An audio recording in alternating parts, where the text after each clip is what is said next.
Has Lionel Messi's throne truly begun to shake, or are we once again standing at the familiar starting point of football history, where the rise of raw talent is too quickly compared to an all-time legend?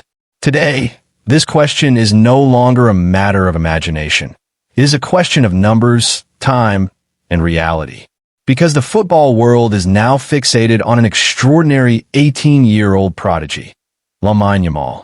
A teenager whose every touch seems to freeze the stadium, whose dribbles steal the breath of the crowd, and whose presence alone sends fear through opposing defenses. Yet the debate is not centered solely on his speed or flair, but on one bold statement that has ignited global discussion. I don't want to live in Messi's shadow. I want to write history as Yamal. That single sentence has divided the football world in two. One side sees it as the fearless confidence of a future superstar. The other questions whether such words came too soon. Is it wise, at such a young age, to even hint at comparisons with the god of football, beyond emotion and opinion? However, the real story lies within the numbers. At just 18 years old, Lamine Yamal has already played his 150th career match for Barcelona and the Spanish national team. An extraordinary and almost unprecedented achievement in modern football. Reaching this milestone at such an age is not merely a sign of talent, but proof of immense trust from coaches, exceptional physical durability, and remarkable mental maturity.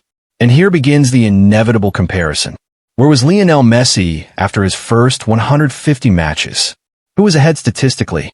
Goals, assists, overall influence. Whose name shone brighter at that stage? The reality is that Messi's early career was far more gradual and restrained. The young Argentine from La Masia was still fighting to prove himself, still introducing his magic to the footballing world. His goal tally after 150 matches was modest, but every touch hinted at greatness. Every moment carried the promise of history in the making. Yamal's numbers after 150 matches, however, tell a very different story. Goals, assists, impact in big matches, and early success on the international stage all seem ahead of their time.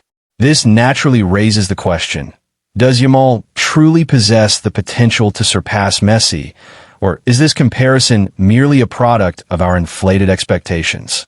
Football history has shown us time and again that a brilliant beginning does not always lead to a legendary ending. At the same time, every era needs its own hero, its own narrative. Yamal himself has repeatedly stated that he does not want to be Messi's successor. He wants to create a chapter under his own name. Yet no matter how much he tries to avoid comparisons, the reality is unavoidable. Barcelona, his age, his position, and his meteoric rise make this debate almost inevitable. So today, we move beyond emotion and return to facts. After the first 150 matches of their careers, where does the new prince of football, Lamine Yamal, truly stand? And where was Lionel Messi at the same stage? The answer to that question may reveal far more than we expect. Is this genuinely the story of a changing throne, or simply the natural beginning of a new generation? Is Yamal just the center of a media storm, or an inevitable reality of football's future? In this analysis, we compare legend and present through pure statistics, explore the fine line between confidence and arrogance, and ultimately leave the final verdict to you. Has football history begun to rewrite itself? Or does Lionel Messi's shadow still remain beyond reach?